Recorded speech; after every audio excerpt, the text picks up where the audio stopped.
everyone. My name is Cara Noble. I'm the National Relationship Manager at CANSA for Service Programs, and I'm also a social worker. And I'm so grateful to be here with you this evening as we have some real discussions around living with advanced breast cancer, or as we'd say, metastatic breast cancer. I really am honored to have such a fantastic panel here tonight joining me, some really, wow, fantastic women that have decided to be open about their journeys and are willing to share it with you, I think in the hopes of creating more understanding, more compassion, and just to give you an insight of what are these women going through on a daily basis and really how they are achieving incredible things and going against the odds. I think a lot of people maybe do not understand the term advanced cancer, metastatic, or in this specific situation, breast. Basically, an advanced or specifically metastatic breast cancer is meaning that there's technically no curative outcome for this kind of cancer. These women are, as we would say, living with cancer. They are living with it every day, every week for months. Some of the ladies here have been in this place for years. So it's not, for example, a cancer that, a short-term cancer that will then have a remission phase. Cancer cells will not be active, and that person will carry on. Unfortunately, with patients that do have metastatic breast cancer, they are living with cancer for the next couple of years. And they have quite a few challenges actually on how they cope with that, on how they are, we were discussing earlier, still being moms and sisters and having family and loved ones and just playing that vital role they play in their family. And that's why we're actually here tonight, is to speak about this and to just share and create more knowledge and an open space to discuss this kind of cancer that's affecting actually a lot of women, but that are unfortunately doing this on their own. So from my side as Cara, I'm really grateful and blessed to have all of you here. We also have a fantastic WhatsApp group. If there are any other metastatic breast cancer patients here, we're 11 strong now. We've got some fantastic ladies. I would just like to do a very quick shout out because I know with some of our wonderful ladies that were on the group, some of them felt a bit too emotional. Some of them were a bit scared, and some of them weren't in the place to share their journey. And so I'd love to just do a quick shout out to Ashley, Debbie, Lesbian, Mari for being here, Pamela, Regana, Rianda, Tiro, and Zanele. And obviously thank you to Trudy for being here too. Just so you know, we love you guys and we're representing all of you here.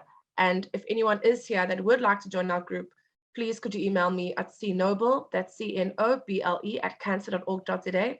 And we'd love to have you join our community as we support each other through these difficult but wonderful times.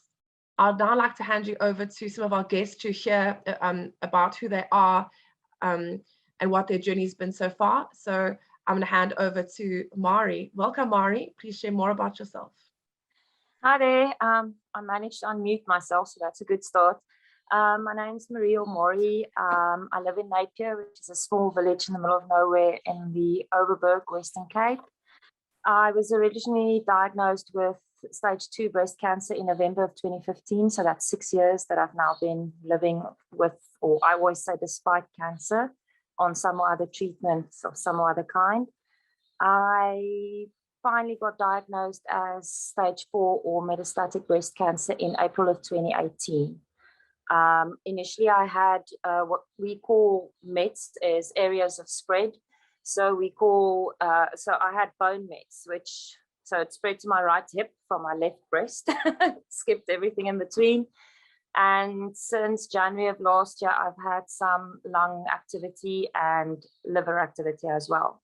I'm currently on an oral chemo regime, which I started in January of last year. I'm taking it in a different way. So they call it metronomic chemo, which means I take it all the time, every day, 3 doses a day, no breaks, to try and keep the cancer under control, because if I do take breaks, my cancer becomes resilient to the treatment. So yeah, that's me. And I'm 48 years, initially diagnosed at the age of 42. Mari, I love when you say I'm here living despite cancer. I think that's one of my favorite things that you say, because it's so true. There's still so much living to be done despite the place you're in. So yeah, that's one of my favorite things you say. So thank you so much, Mari, for sharing with us. Trudy, please introduce yourself. Hi, I'm Trudy. I'm 57. Keep thinking I'm 58, but thankfully I'm 57. I was diagnosed 4 years ago with breast cancer in my left breast, and had it all removed. Was almost declared, well, I was declared cancer-free, and a month later declared metastatic. So it was the worst kind of celebration and then huge down. I was riddled with cancer, actually, they found, because they didn't do a CT scan before they informed me of my freedom from the cancer issue. But afterwards, they found all of this. So I really had to come to terms with it very quickly. In my lung, in my left breast again, I had 3 centimeter tumors, so quite large. And in my liver, my bone, my breastplate, and my spine, and throughout my lymphatic system. So I was really, really covered in it. And I went onto my first line of treatment, which lasted 9 months and was very effective. So sort of knocked back quite a lot of the cancer, which was really quite amazing. And my oncologist said I was a remarkable candidate, a remarkable responder. I always forget what he said. And then I was slam dunked into reality when the first line of treatment failed. And that is always not a good sign, because you always know that the next line of treatment generally doesn't last as long as the first line. And so you go through treatments on that level. And I was put on the same regime, I think, that Mari's on, but slightly different coordination of the same medication. And I have, in the first 6 weeks of being on it, my first scan showed a complete remission of all my tumors, the 2 3 centimeter ones in my left breast, completely gone.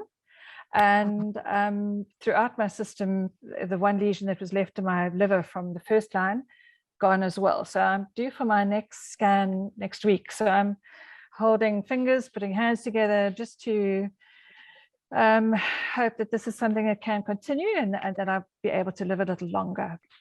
You know, obviously, inevitably, there's cancer in the main tributaries, but also in the little capillaries and all the little remote places of our body. And unfortunately, that does tend to recur.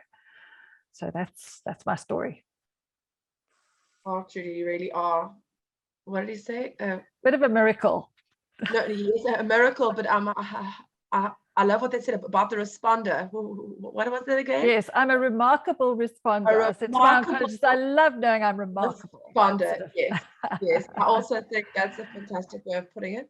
So yes, definitely a miracle and a remarkable responder. It is. So far, so good. But we you know, we don't get too excited. Yeah. Yeah, just have to take day by day.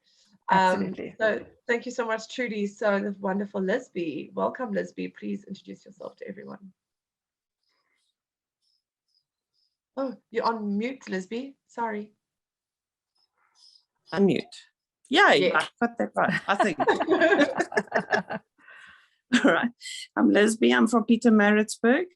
Originally, when I was diagnosed in 2018, I was living in a small town called Bergville, which is not very far from here, probably about 1 hour and 45 minutes. And I started my treatment, or not treatment, I started the whole process. I started in Bethlehem.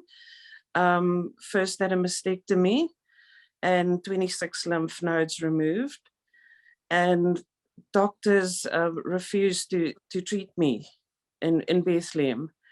They said that my medical aid wasn't going to pay for any of the medication. So all they did was one test after the other. Finally, fortunately, because Bergville is such a small town, everyone knew what was happening with me. And a doctor there decided that he was going to stuff his nose in my business, which I'm very grateful for. And I got transferred to Pietermaritzburg Grey's Hospital, where I started with treatment. Unfortunately, with the Red Devil and all of those, the treatment didn't do me very well. I battled to get through that treatment. It took about 7-8 months, maybe, if it was that long.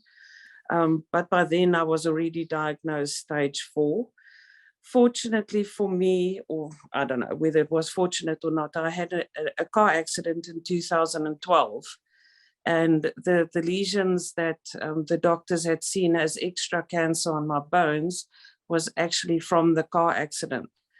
And up until then, I was told, when I got to Grays, I was told that all these lesions are definitely cancer and that I should just accept that I was going to die. And I had 5 years to live.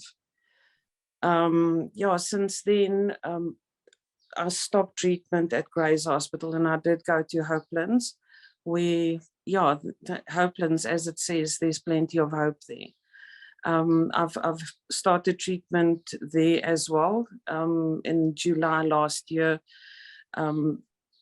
they discovered more lesions on, unfortunately, my other ribs, the ribs that weren't, or that, yeah, that weren't affected. They discovered lesions there. And then on my coccyx, they also discovered lesions.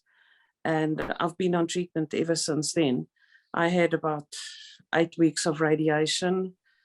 And then, yeah, since then, it's just been chemo the whole time. So I'm actually a bit tired of not having hair. Shame, Lisby. I know she was, Lisby was sharing with us earlier that she, you know, she got the curlers, but that she wasn't, that she said, no, I'm not going to do it. And I think it's been so fantastic. I think, you know, I think perfectly put, as Mari said, despite the cancer, I think what you guys are going through is, yeah, it's actually crazy. And I think, Lisby, unfortunately, you are a perfect example of a lot of South African women that have cancer. It's not only with advanced, but just having a cancer diagnosis and not getting enough support and not getting that proper care. Yeah. It's actually heartbreaking that, you know, I'm just so glad, you know, because if you'd listened, you know, would you be with us today? Would you have tried, you know, like, you know, and it's something people talk about, like the line, like when you stop trying and when you know, and then then the other line of someone who doesn't want to deal with their circumstances and is pushing with things that aren't helping them. So I think it's a very, very fine line that's there. But I'm just so glad that you followed your heart and went through, because now I can have you here today and you can share that miraculous journey, because, you know, I don't know if a lot of people push through that. It's very not easy. Yeah. So I think I would actually like to speak, let's just go around and have like a nice and easy conversation. When I'll just maybe I'm going to pass this one on to Mari. I know Mari always, she actually should be an advocate. So I know we're working on a few things together now, where that's actually where I'm hoping to push Mari in that direction. I know we speak about some of the challenges, and I think if you're just listening to what all of you have just spoken about, I think something that stands out for me specifically is honestly just pain. I think the impact on your body, the long-term types of treatments you're having, very minimal breaks. I think pain must be something that is probably the most hardest thing to manage. So from your side, Mari, would you paint a picture of us, like for us, just to get that like insight into what does it mean?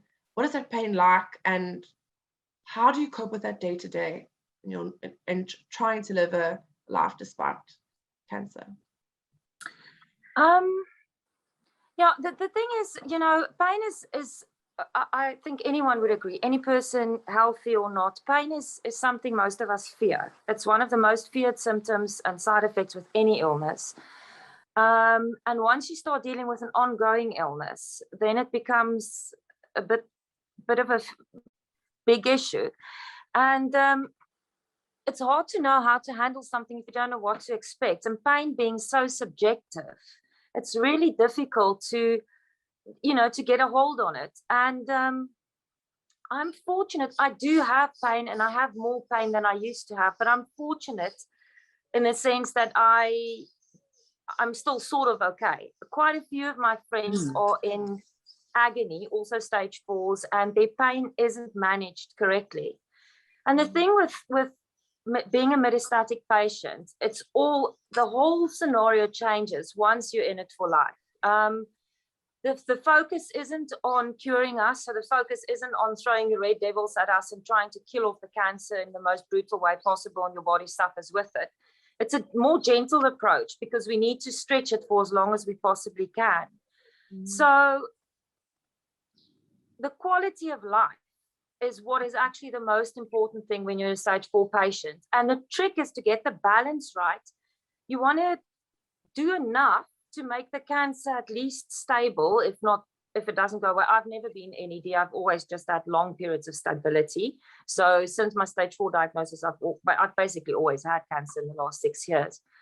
You want to get that balance right between effective treatment, but enough of a quality of life. And because of the side effects of the treatment, pain being one of them, pain often is because of our cancers, especially breast cancer is fond of moving into the skeleton.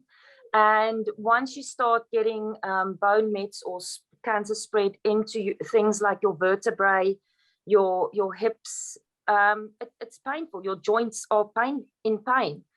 And the medications, unfortunately, that we're on, almost, well, let's put it this way, most of them have things like back pain, joint pain, muscle pain as side effects.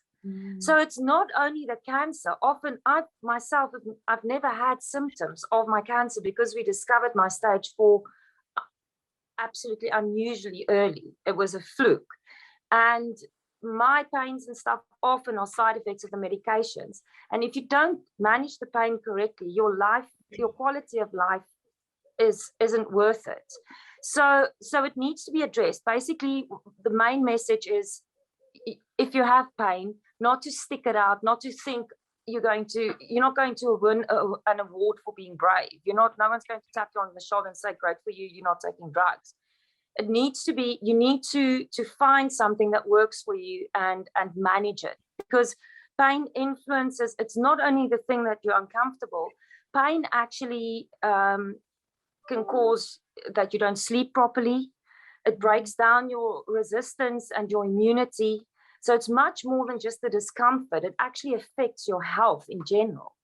And it's important, a lot of oncologists don't address it. A lot of my friends who are in pain have oncologists who just don't really appreciate it. And that's why you get things like pain specialists, pain clinics that you should be referred to.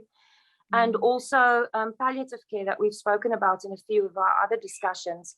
Palliative not meaning that you're giving up, not meaning that there's no hope for you. They actually help you manage the best quality of life that you can, and they're actually quite good in helping with pain management. Thank you so much, Mari. I think it's something for us working at CANSA, we actually struggle with quite a bit, because people assume that I have cancer, there will be pain, which, as you said, like, that is correct. That either it's your body or from side effects of treatments, etc. But people do not manage their pain well. And the thing is that if you are taking medications, for example, every 6 hourly, but by 4 hours you are writhing in pain and you cannot even function. And people don't realize they are clenching their jaws, they are grinding teeth, some people are even actually almost pinching themselves through their hands, like they don't even know what to do. But then by the time they take a pill at hour 6, it takes over an hour to work, because the body is so much stress and pressure. It's actually heartbreaking. But then you know what they say, I must just get on with it, stick it out. But it shouldn't be like, but it's such a lack of communication with your medical team. And it doesn't matter who that is. You need to tell someone. If it is and I think, for example, I know Lucy just put this up, we actually created an at-home pain guide in the most simplest way, to try and help people really understand pain. Because I think an ordinary person, when I'm saying ordinary, a guy off the road that has not been experienced pain or medical conditions or cancer or anything like that, she's the movies version of pain. Doesn't really have an understanding of the management and what to do. So it's so important that people understand what pain is, that they actually shouldn't be in pain. And if you are in constant pain, something needs to get done. And if your oncologist not listening, you go to your GP, you have to communicate. Your team will help you. But unfortunately, they do not know you need help unless you are saying, doc, at 4 hours, I'm actually not coping. like in this space. So it's very, very patient specific. The same thing when something's wrong. You tell the doctor, my arm, my leg, I feel something of a change. He can't look at you and say, oh my gosh, I need to add another drug to this guy. He needs more anti-inflammatories, or he needs something else to ease here. So please, it's something I know and my colleague Zodwa, she's a palliative care nurse and specialist, and she always, and she'll be thanked, she always says, please, you should not be in pain. Say something and ask for help. And I think that's such an important message. And that's just for normal cancer patients, let alone our metastatic ladies that are here today, because it's not just once in a while, it's literally a daily management, like it's actually daily pain management. This is why a lot of women and people with advanced breast cancer, or actually any advanced cancer, are not actually coping. Because Mari, like, how would your quality of life be if you were on medication? You know, I'm just from the notes that I made, and this is why pain is such a big deal. Pain can interfere with your treatment. It can affect your recovery from surgery. It can disrupt sleep. It diminishes your mood. I mean, you cannot be in a good mood if you're in pain, or I suppose you can try to be, but it diminishes your mood. It diminishes your appetite. It diminishes interest in activities. It affects your ability to concentrate. Some of us are still working. So it actually has such a huge impact on the quality of your life. And that's the thing. Remember, we're all fighting to just live a little bit longer, but we want to, you know, you don't want to be in pain the whole time, and that's living longer. You want to be able to enjoy that thing that we're fighting for, you know? So, yeah. Definitely, I think, wow, yeah, definitely. Such a powerful discussion point, and for you guys and any other metastatic patients here, but just for any cancer patient, that it's a right that you have to actually ask for that. So I think this also has an impact, truly, if we talk about mental space, you know, I think like your headspace, all these things are going on in your mind. We spoke about earlier that technically you guys are living despite cancer, but that your cancer doesn't have a curable outcome. How do you manage with that on a day-to-day basis, week-to-day basis? How do you get up every day and keep going?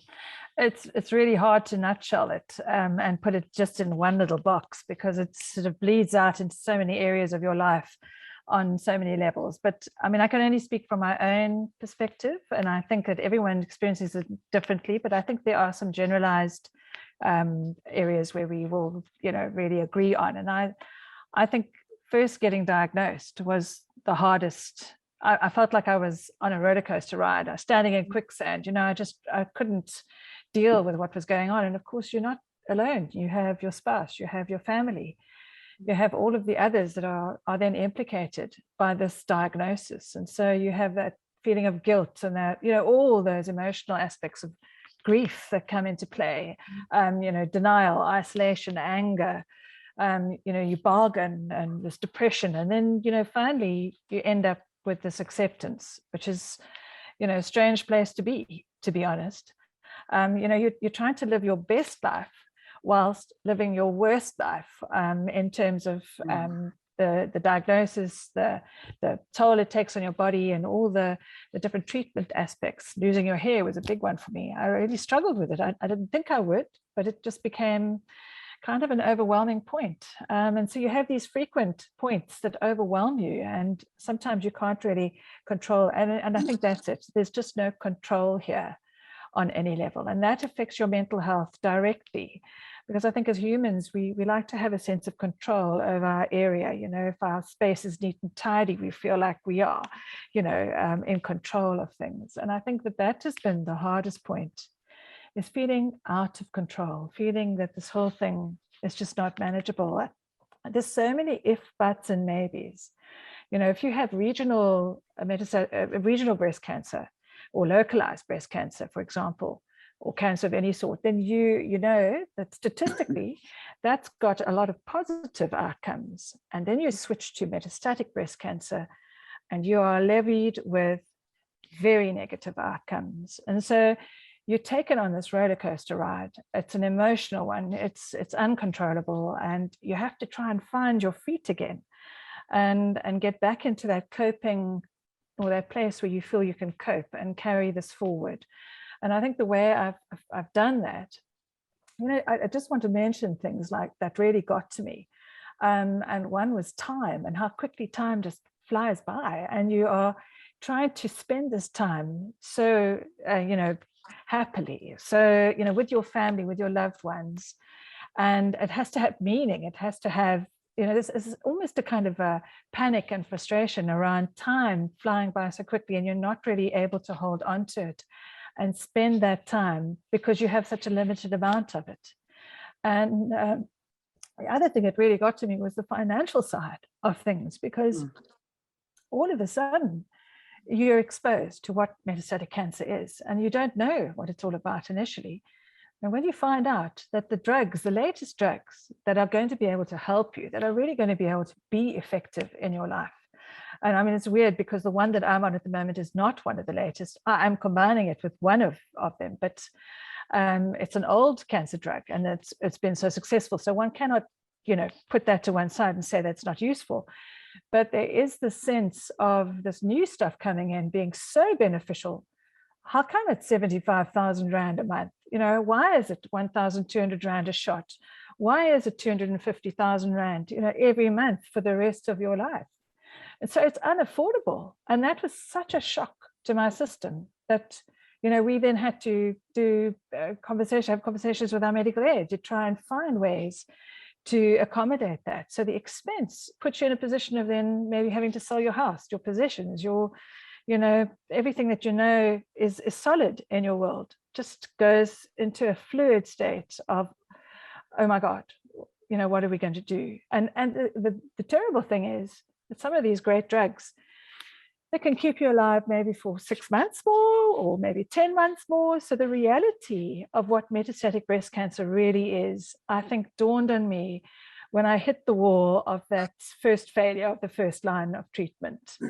And I realized I had to adjust and acclimatize to this, and I had to accept what this was really all about, and that the outcomes are very, very gloomy for the most part. I still live with a lot of hope. I go from one point to the next. And my poor oncologist, he has to remind me, that this is long term, but short term.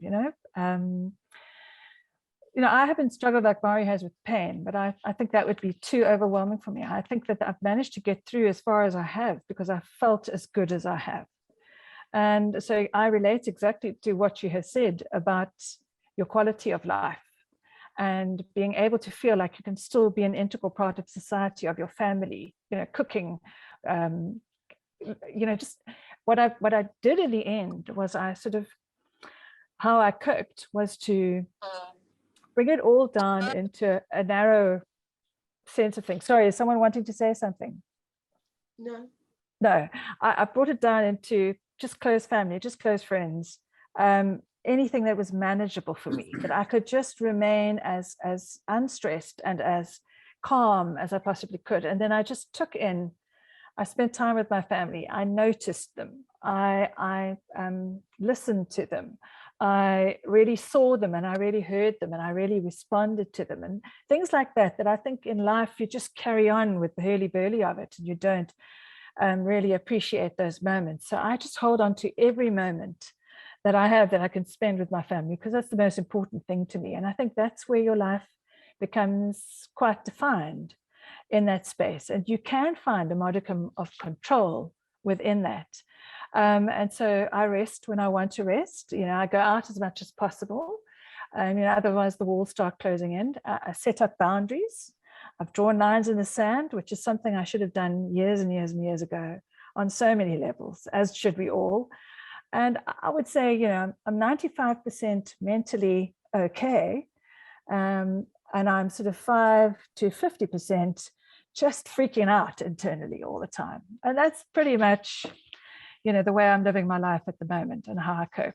But I'd be interested to know how anyone else does. That's my story. Leslie, do you want to chime in before I do I have to? You don't have to, but I don't want to jump Leslie. in. I want to give you a chance. Well, my part is the whole coping thing. To me, we were told last week we were not allowed to talk about religion, but I do believe if you do not have an entity to believe in, your whole struggle with cancer is already halfway lost. If you don't have something to believe in or hold on to, you are definitely going to get down and depressed. And I think that not getting depressed and not thinking about it too much is what actually helps you cope in the end. To be able to look forward to tomorrow and to actually get there and hold on to your family and be able to carry on doing what you do best. Yes. So to me, it's just holding on to everyone and everything that's important to you. Yeah. Can I just interject there quickly? Sorry, Marie, before you, sorry, it's Marie. I was absolutely inundated with so many people that wanted to pray for me. And I'm a Christian, and we all have our faith. And I think it's a very strong part of where you find peace with all of this. But I ended up just having one person that I chose, and I would sit with her and we would talk and go through it all. And it really was tremendously helpful. And it brought me to a place of real peace. And that was through visualization and through, just love and an understanding of the world in a spiritual sense. So I really concur with you, Lisby, there, that for me, drawing on that strength or that place of strength, whether it doesn't matter what religion you might be, it still is a place of strength. So drawing on that was hugely beneficial to me and will continue to be as I move forward. Yeah. Absolutely, yes. Cara, I won't chime in because I know you've got a few questions still to go. So we might get to a point later that I can link up with this. Okay. But Mari, it's fine. Answer now. We'll wait. Okay. We're on a good flow. Go for it. Okay. So I've got two sayings. The one is happy people are harder to kill. It's been proven it's true. It's been proven through various experiments and things. It boosts your immunity to laugh, things like that. But the other thing is, and this took a long time. This has been a 6-year learning curve and a spiritual development happening on this side. And happiness is a choice. And happiness actually doesn't have anything to do with our circumstances. We tend to think so because society has got us believing that. But happiness and gratitude go hand in hand, but not in the way that we always think that when you're happy, you'll be grateful. Yeah. Gratitude actually brings happiness. And the whole short and sweet of it depends on what we focus on. Stage 4 is a mind battle. It's half the time. I've never been ill because of cancer. It's always been because of treatments and side effects and stuff. So on paper, whenever a doctor meets me for the first time, they're shocked because I don't look sick. My own family has told me if they didn't know me better, they'd think I'm lying, But I've got a file this thick and I'm basically, dying. So it's a question of what you focus on. It's your choice because we get to choose what we watch, what we read, who and what we listen to. We get to choose what we put into our minds, and what we put in influences our thoughts, which influences our feelings. So we actually have control over that by choosing to focus on positive. And I'm not saying be positive all the time and don't ever get depressed or anything like that, but just instead of me sitting thinking, when am I going to die? I'm past my date in any case. The average survival after diagnosis is 3 years. I've passed that. So I'm on borrowed time. And I think the statistics for 5-year survival is something like 22% or something. So if you keep on focusing on that, it's going to be pretty shitty, to be honest. Good word. I think the power of choice, it's such a powerful. And the thing is, I think as a social worker, we always say that when it comes to like accountability and responsibility for yourself and your life, a lot of people don't realize that they're making choices daily, you know, a lot of the time, maybe unconsciously, that they are making choices, like Trudy said, that are affecting their boundaries, that are affecting their capacity, affecting their time with family. And you don't actually realize it, but I think, you know, people have different experiences. Like, you know, I'm also a strong Christian, I have a lot of faith in God. But for a lot of people, it could be mindfulness, it could be quiet time, it could be meditation. And I think whatever it is for you, there's definitely a need in your journey for that peace. It's very difficult to find it through anywhere else. And I think we know with people, just anyone diagnosed with cancer, that faith in something and that time to dedicate that to yourself. And I think that stillness that Trudy mentioned, I think also about Lisby, that got you through, there's that stillness that you have when you have peace.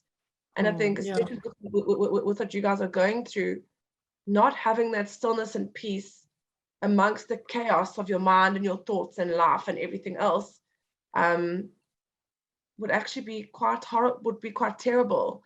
Do you know what I mean? Because there has to be some kind of quiet place to run to and go to have that solace and that kind of like safe space.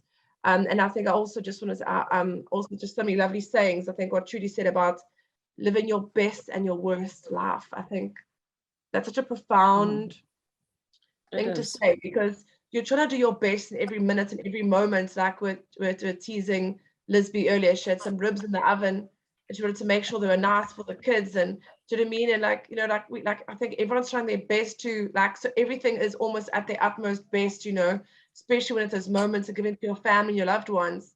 On the flip side, then it's also your worst life, because this is a hard place to be in every day of the week, you know. So I think, wow, that's it actually almost describes the Metastatic journey so well. It's like really living your best and your worst life, like concurrently, and trying to get that balance right. Which, wow. The big secret is gelato. Definitely, ice cream makes everything better. Yes. I definitely agree with that. Now, I love it. Oh, really good laugh, guys. Laughing and crying is just the best combination ever. So one of the things I know that we as a group have actually spoke about quite often is how people respond to you when you tell them your status.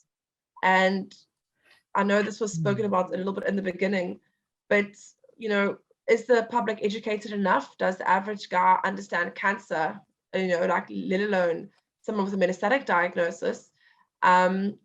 So Trudy, would you maybe want to share with us, how does it make you feel and how do people respond if they hear, oh, you know, I have metastatic breast cancer? Maybe just share an experience or share with us how's that been for you? Well, I think the first response anyone has is almost like a blank look, because they sort of put cancer in one box, and it's normally related to death, which is kind of handy in our case, because metastatic breast cancer is very relatable to death, unfortunately. You know, we are all dying from it, essentially. But so I think the first response is a misunderstanding. They don't understand you, and you can try and explain, and it can get quite exhausting. And so what I've done is I've decided not to explain. But how it makes me feel is that misunderstanding they have puts me in a remote place. You know, it's like a barrier. I feel almost sidelined and somewhat alone in that, which is why being part of a group like this actually creates more of a sense of belonging. And I think all of a sudden, as a metastatic cancer patient, for me, I felt suddenly I didn't belong to the living world in a way. I belonged to the dying world. The dying world, yeah. Which was hard to really accept. And I think you saw that in the faces of the people that listened to you. And so I think what I did in extracting myself from the people side of things was to try in some way to moderate that sense of things that I had when I spoke to people about it, or I tried to explain it. And I think the same thing, where you're still looking good, you're still, you know, Marie, you still feel good and all the rest of it. It's almost like an unreal place to be. Yes. It is an unreal place to be. And, you know, so I find that trying to explain any kind of cancer and how you will fare with it is just too exhausting. To try and educate people is too exhausting. And no, they're not well educated, unfortunately. But I think that goes for so many different illnesses and ailments and spaces that a lot of people find themselves in. I mean, we've all had to be educated with COVID. So, you know, it's a process sometimes. And if people aren't linked or directly involved, it's hard to expect them to become invested in my world and my understanding of things. What it has done is it sent a lot of people running for the hills in my life, and a lot of people just sticking around and maybe almost trying to help too much as well. So you have to just try and moderate that a little. I think the problem is also that cancer is put under one heading, you know, and it's seen as one entity. And that's anything but the truth. It is so many different entities. It is so many, it has nuances and aspects to it that change per person, per medication, per treatment.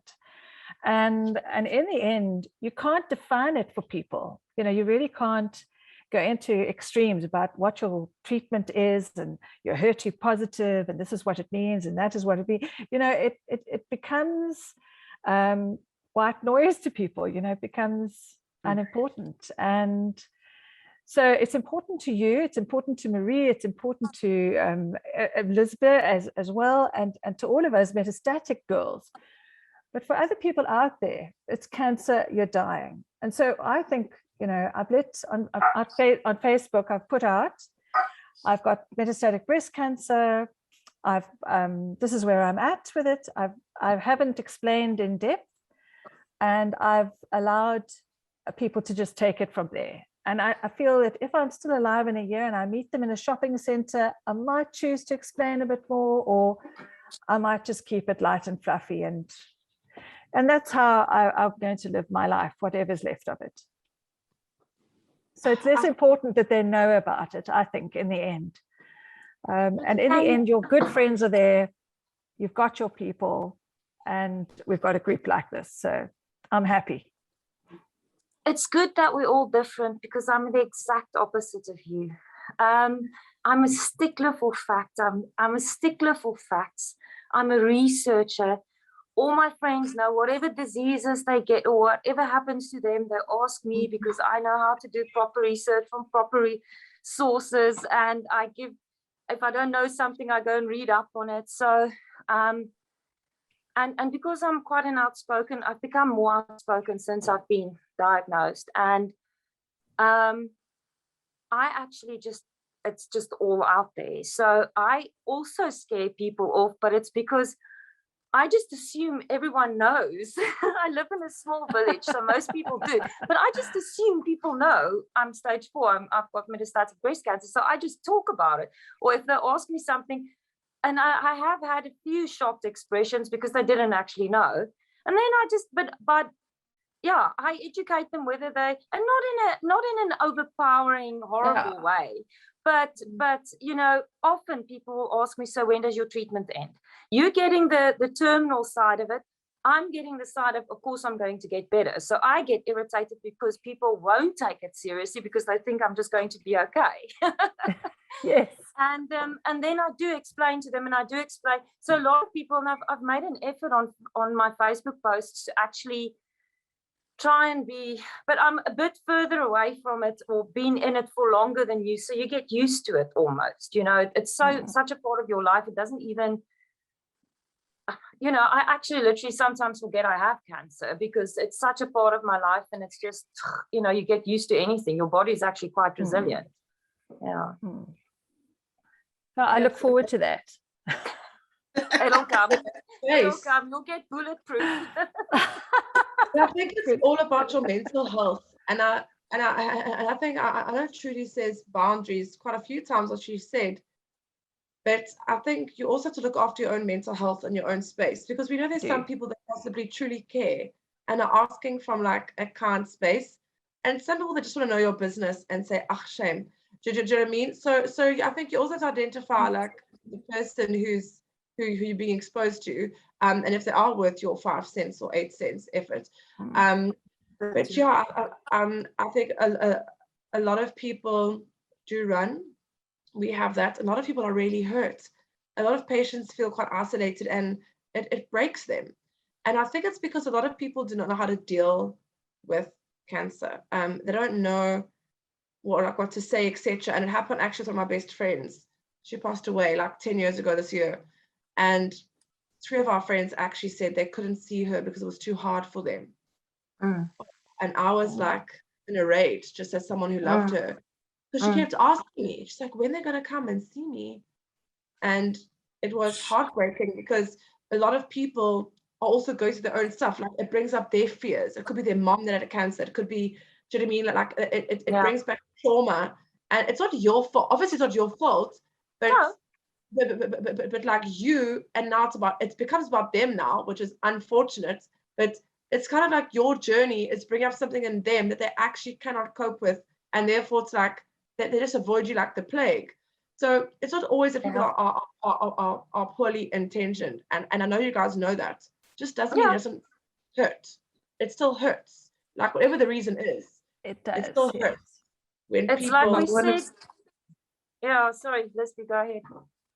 Sorry, one of my reactions after I told my family was my brother-in-law, who turned around and said to me, "You're looking for attention. It's the only reason you're telling your family that you've got cancer." And I couldn't believe that. Like that. Do you know how I've worked out how to deal with people like that? It took me forever.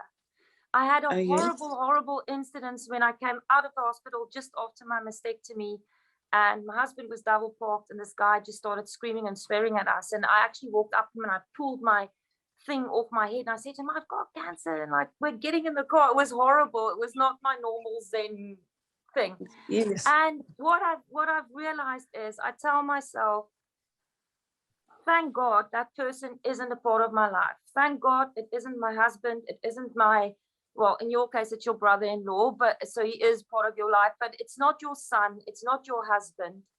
And it's their problem. It's like Cora was just saying, it's they sort of projecting their fears, because like we said earlier on, we're everyone's greatest fear. When you initially get diagnosed and told you will be cured, and no one ever tells you that almost 1 in 3 of us will become metastatic, you want to believe that you're going to be okay. And being confronted with someone, and especially someone like me who I mean, I had a holistic homeopath who worked with my oncologist after my active treatment finished. She divorced me as a patient when I finally became stage 4 because they couldn't explain it. Yeah. So it's unreal. People are odd. And we They are. We scare them. The strange thing is that actually we're all dying, and I get that from people that sort of say we're all dying, but actually we are all dying. We should all be on a common level, just really kind and loving with one another. But humanity struggles with that. So do you know what? The biggest shock I had, I was diagnosed stage 4, and it was about 3-4 months later, and we went to visit friends and whatever. And a few months later, and it's happened obviously a few times now in the past 4 years, healthy. I never realized, I had this expectation in the back of my mind that I'll be the first one to go. Out of our whole group of worldwide group of friends, I'm going to die first because I'm terminal. One of our good friends literally dropped dead at a music festival. She was obviously having fun and there was nothing wrong with her. One of my stage 4 cancer patients, 2 of them actually, had healthy husbands who dropped dead of heart attacks. It's horrible. I'm not meaning to say it in such a flippant way, but it was a huge shock to me when the first non-cancery person died before me. And it was just, it was literally a shock to my system. And so what you're saying, Trudy, is completely correct. I mean, we're just more aware of our terminal nature. Yes, and we have less time in general to others. We're aware of that. Yes, we're aware of that. No, supposedly we're more aware of time, put it that way. Exactly. Yes. Yeah. I think I like that. I'm more aware of the time that you have left and how you spend it. And I think, I think maybe this is the time for maybe one of the hardest questions. I think, being metastatic breast cancer patients is the difference between being terminal and having a death sentence, and that mental work you have to do to keep yourself sane, and then the impact on your family. Mari, want to share a bit about this with us? I think that's something that you also speak quite passionately about, and I think, and I think it's such a core difference, and I think it goes actually back to what you said in the beginning about those choices that you're making. Yes, share with us. With the just your general outlook. I mean, look, I have off days. Today, coincidentally, was one of my days that I felt extremely tired, and I just, at least I can have a little nap, which I never allowed myself before cancer. So I found with the whole dealing with, as we've just discussed, this, it actually flows nicely now with us discussing the fact that we're terminal, but everyone's actually terminal. It's again, it comes back to that focus. It comes back to what you're actually focusing on, and it takes a conscientious effort on a daily basis to choose what you're going to focus on for that day. You get to choose whether you're going to have well, not a good day or bad day in the sense of how your pain or stuff like that, but what you're focusing on determines how you feel. It determines your emotions.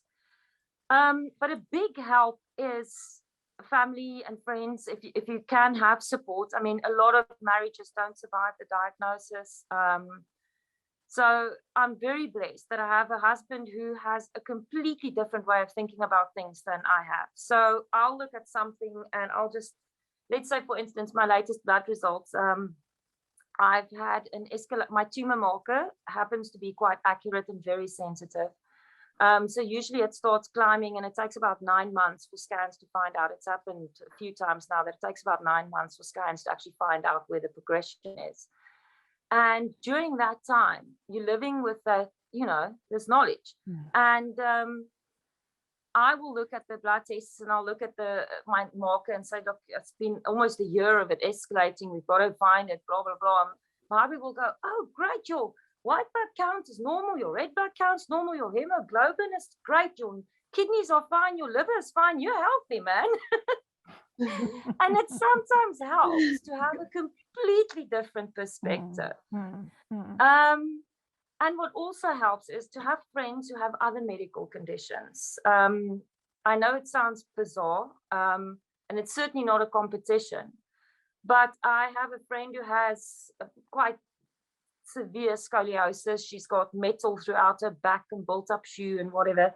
And another friend who has fibromyalgia and rheumatoid arthritis. She's part of a trial for medication. And honestly, there are days I say, thank the Lord I have cancer and I don't have their diseases, because I'd rather deal with mine than theirs. And they literally go, at least I don't have cancer.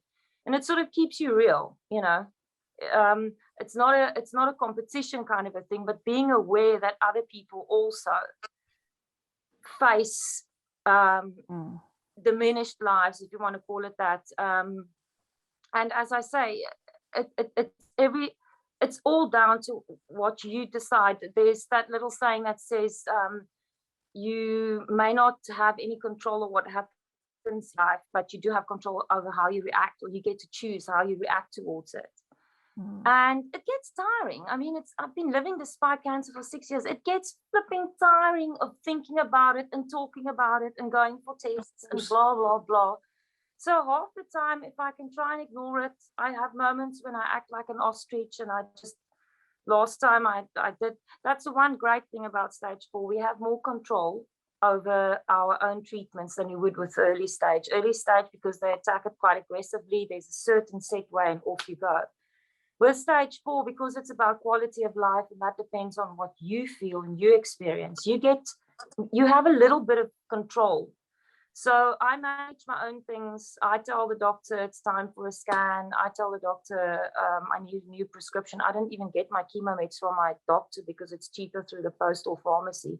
So I manage these kind of things, and it gives me a little semblance of control in something that's actually completely out of my control, but it makes me feel a bit more at peace, because the things that I can control, I do, but the ones that I can't, you have to let go of, because it gets exhausting. You can't always be and fight it and, you know, let's cure cancer and stuff like that. It's exhausting, man. You just get on with life and just live the best life that you can. I think definitely, I think it must be so hard, because there's also the expectation of family and loved ones with that as well. And I think, you know, I think too about yourself and what you guys need, but the other aspect is about what your family needs and how your family copes. And I think that must be hard. Like, you know, you're having a bad day, you need to have a bad day, but then you also kind of feel, I think Trudy also mentioned before, you know, also let's be like responsible for their emotions and how they're taking it. And you know, it's that kind of responsibility with family. Elizabeth, I'm not too sure if you'd like to just maybe give us anything there, but yeah, I think it's hard because it doesn't only affect you. Oh, yes, that's absolutely true. I mean, you know, you can't, or I, for instance, I can't go and lie down and go and cry about cancer every single day, because I've got a 15-year-old daughter who's seen her grandmother die of cancer. And my son too, he's 12 years old, but he's also very, he basically believes if you have cancer, you're going to die and it's going to be soon. And he also doesn't want to, you know, like lose his mother. And to him, losing his mother would be a thing of, if I go and lie down and I accept the fact that I'm depressed today or tomorrow, and I carry on for a whole week, you know, it's just not allowed. Yes, I do allow myself to run into the bathroom sometimes and cry a couple of tears, but mostly I try and stay strong for them. And I think that's also one of the reasons that I am able to cope, because if it wasn't for them, I definitely wouldn't have been as strong as I am right now. I think I would have been a lot more down. And I think that would be the first thing that actually kills you. You know, once you lose your mindset about, I've got to be strong and I have to fight this, you are going to lose the battle as well. So, except for religion, I think that's the other part of actually your whole fight. You have to fight mentally against it as well. And your family is part of that whole thing. You can't bring them down and they can't bring you down either. I just want to add to that that's a lot of pressure sometimes. Yes, I feel that pressure. And you know, I think that you know, I've got fairly grown up boys now. I know they'll cope. I think what I found the hardest was leaving my husband, and I made him go and get the will drawn up again, you know, so that I could safeguard the income that I contribute, as foolish as this is. But, you know, we do stupid and strange things when we're caught in this emotional conundrum. And so, you know, he's the most amazing man, and I've got the most amazing sons who really step up. But the pressure sometimes, it does get too much, because they almost don't want to know about cancer too much, you know. Yes. And yet you're living through it. So, and you're the fulcrum because you're the mother. And so you're that central point. I mean, Elizabeth, you're the central point. I mean, that is a fact. And so as a central point, we have to buffer, and we have to, you know, it's like the same old story about moms having to have 8 arms and, you know, complete races and do knitting for whatever, and cupcakes for school. And it just, you know, as you get into this thing, it just feels sometimes quite overwhelming, that responsibility that you were talking about, Cara. You know, it's a heavy weight sometimes, and you just want to be you, but you just can't. And so sometimes that is I find that difficult. Yeah. It's almost as though they forget that you are sick. Yes, and you want them to forget. You kind of want them to forget, because you also want to forget, but you can't. Because you're going through the treatment and all the rest of it. So it becomes something of a lonely business where you are alone in this, despite how fantastic your family is, despite all of that. What So worries that's how I me feel. about that is because obviously I've got a different experience because I don't have children in the house, so that already makes a big difference. What worries me about that is the absolute pressure, and it's actually a stress factor that you put on yourselves because you're constantly filtering yourself. And I understand why, I completely get it, and I understand why you feel the need to do it. But I suppose if you had groups like this or friends like this where you at least can be honest to get those emotions out. I've learned that I shouldn't always discuss difficult subjects with my husband because sometimes it upsets him. But it's also necessary conversations. I lost a really, really good friend beginning of this year to metastatic cervical cancer. She was 38. And her mom took care of her. I was friends with her mom when she became weakened. I was more in touch with the mother. And she blamed herself afterwards. We had a long conversation about it, and she blamed herself afterwards because every time Alandi wanted to talk about when she dies, and she'd made peace with her situation. She knew it was coming, blah, blah, blah. And whenever she wanted to speak to her mother about end of life conversations, like what she wanted or what she wanted as a memorial or where her body should go and stuff like that, her mom would say to her, no, let's not be negative. Let's not talk about that. And she was in an absolute state when her daughter died. And what bothered her the most and what she spoke to me about the most was not knowing what her wishes was, because she never allowed her to talk about it. And it's difficult, and not everyone's open for it. But one of the few advantages we have, sort of being forewarned that we're going to die, is to get end of life kind of stuff out there. Unfortunately, society, the way it is now, death is sort of hidden. It's a taboo subject. People go away to die. You know, the old tradition of someone dying at home and people dressing the body and having the wake in the house and stuff. Death was much more sort of a normal part of life. Now it's this mysterious thing that everyone's scared of and no one talks about, as if by avoiding the subject, you could avoid dying, you know. And to me, it's actually quite important to have these kind of conversations. But I am in a different situation and in a different mental space. It used to freak people around me out when I talked about stuff like that. But I told them it by no means does it mean I'm anticipating dying immediately or thinking of giving up or anything like that. It's stuff that's in your head that needs to come out. You know, you need to discuss it with people, or just silly things like being afraid of dying or in pain or whatever. If it's not a husband or whatever, even if it's another metastatic patient who will obviously get what you're talking about, you do need to have an outlet for it. Otherwise, the you know, being strong and keeping it up is exhausting. Yeah, I was also just about to say it's absolutely it's almost like another full-time job added to all your other jobs of life that you have to do, you know, to be super happy and okay for everyone.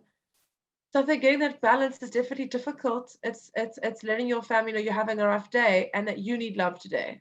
You need hugs. They need to bring that soup in. They need to just buy you 2 more 5 stars, you know what I mean? Chocolates, like, you know what I mean? Because it's okay to be vulnerable. Vulnerable doesn't mean you're going to peg now, but at the end of the day, it lets them also love you. It gives them an opportunity to show you love. And sometimes when your love tank is going through a hard time, you actually need that little bit of extra just to, you know, let them make the soup for you, Lisby. Let them make the ribs, you know? Like at the end of the day, it makes them feel useful, like they're actually doing something, because you must feel so powerless. Yeah. Yes, because we're actually empowering people that love us by letting them in. It's a bizarre thing to say, but sometimes they feel more disempowered where they don't know what's in your mind or your head and they can't love you through it. And that's when the fights and arguments start, because they don't get it. But when you give them the chance to be let in, it just takes that pressure off you, and just lets them embrace you and love you through it. So guys, we could talk all night, but I think I've sort of one last question I'm actually going to pose now. And we spoke about the different dynamics of what you guys go through and so many different aspects of, you know, what your life looks like. And I think anyone here tonight would really have such a I'm hoping, a more enriched perspective to actually what these ladies are going through and how they navigate their lives in the best way they can, depending on their circumstances and where they are in the country, what's available to them. But as always, something that is so important to us is hope and that choice to actually just go another day. And I think I'm going to ask each lady for the most important tip that they could give a metastatic breast cancer patient out there. Out of all the things we spoke about, the most important thing that you would want someone to take away from today. So Trudy, we'll start with you. What is your tip as a takeaway you'd like someone here listening to take away? I think find your center, put one foot in front of the other, appreciate each moment, and keep on keeping on. And that's what I want to do. Keep moving forward as well. So it's a lot of learning opportunities tonight for me as well. And so that's what I would say. You've just got to keep putting one foot in front of the other, because sometimes it's so hard to contemplate anything else.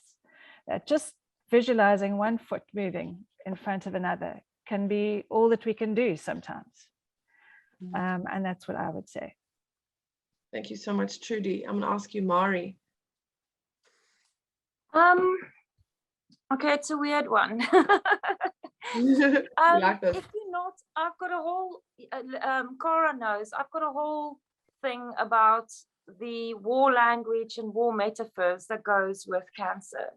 And I found it inappropriate for myself. So what I want to say is, if there are people out there who feel the same way that I did, that if someone keeps telling you, just be positive, beat cancer, you'll be okay, just don't think, those things actually, when you hear those words, they actually freak you out. They actually, it taps into your fight or flight response, right? And it's a good thing if you're running away from a saber-toothed tiger, but if it's a fight that's going to be for the rest of your life, it's not something that you can actually do full-time, and it's not something you should do full-time.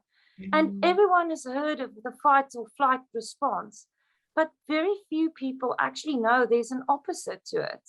It's the rest and digest response. And when your body goes into fight or flight mode, it shuts down the biologically processes that it doesn't need. So it channels all your energy into either running away or fighting. So if you tap into that, you're fighting, but your digestion slows down. And basically, if you go into the rest and digest state, that's when you heal. And with healing, I'm not talking curing, I'm just talking about a healthy body. And stress and fear and anxiety and language and fighting keeps you in constant fight or flight mode, which is such a stressful thing for your body, and you actually can't heal. So I'm not saying it's the correct approach, it's just what I do, and I find it easier to have a more gentle approach. Yes, of course, I have days when I'm not happy to be where I am, but in general, it makes it a lot easier to live the best life that you can despite cancer, because you're not fighting your own body all the time, you know, and you're not blaming yourself for, did I do something or did I not do something that caused it?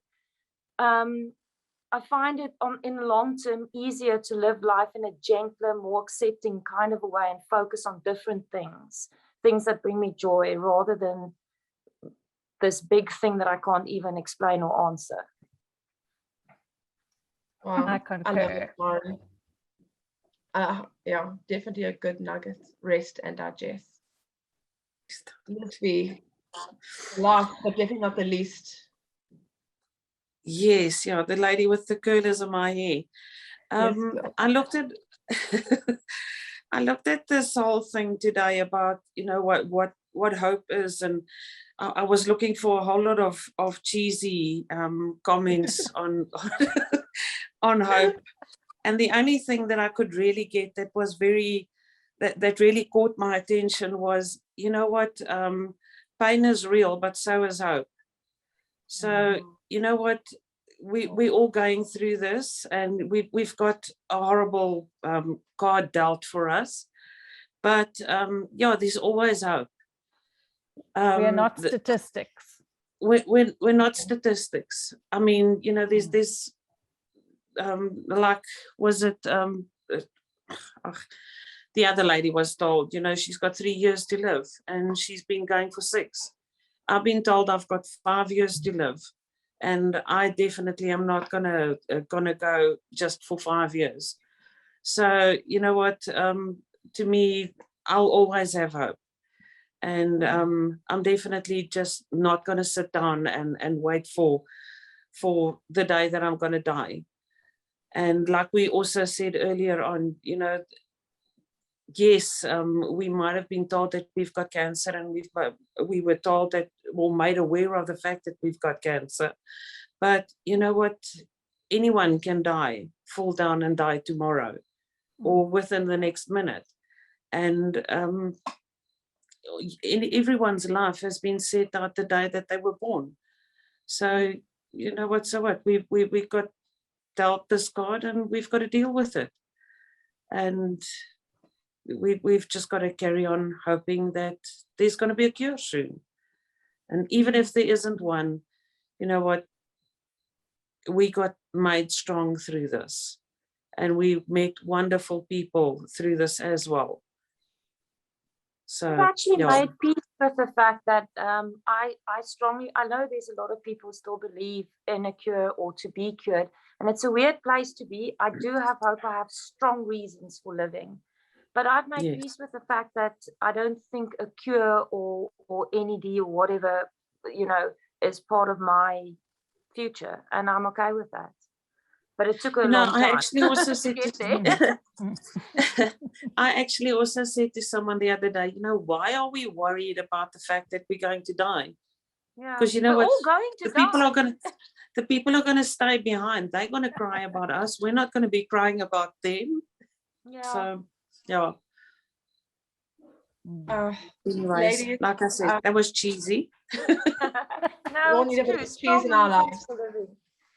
We need some cheese in our lives, Lesbian. I think thanks for, but it's actually so powerful. I think I absolutely love that. Pain is real, and so is hope. And I think we have actually some exciting projects that CANSA is launching too around pain that you ladies will be test piloting. We don't even know it yet. In the new year. And that's definitely something, Lucy, take notes, that we'll have to definitely look into, because that is just so profound and really, I think, a fantastic way to end. And I think from my side, I just want to thank you guys so much. I think I've been working with you, all of you, in various time frames, and some longer than others, but I still can't help but feel absolutely totally inspired. And wow, yeah, I know I tell you guys on the group quite a bit that you're just inspiring me, and how you manage and how you keep on going. You have your hard days and your low days, you're good, but that's, I just don't know how you do it. And I'm just in total awe of you and of your bravery. Not saying you're warriors, but I'm saying in terms of like the bravery to keep on going and to keep on waking up every morning. And as Lisby said, not waiting to die, but deciding that I will live this day as best as I can, not perfectly. It might be hard. It might not go as to how I planned, but I'm going to give it my best and give my family my best while I'm doing it. So hats off to you guys. I'm in total awe of you. Thank you so much for inspiring and blessing people. I don't think anyone could walk away from this session without being touched in some way. And a huge thank you to Novartis for giving us a platform, for sponsoring this webinar, and for allowing us to bring these amazing patients to the forefront, to us share their stories, and to just get the word out about metastatic breast cancer, and to just show South Africans another side of it that's a lot more positive and full of hope than what you'd maybe seen in movies. So thank you everyone, from myself, Cara Noble, and my fantastic panelist guests. Thank you for being here with us, and we hope you'll join us again soon. Take care. Bye everyone. Thanks, Cara. Bye. Bye, guys. Bye.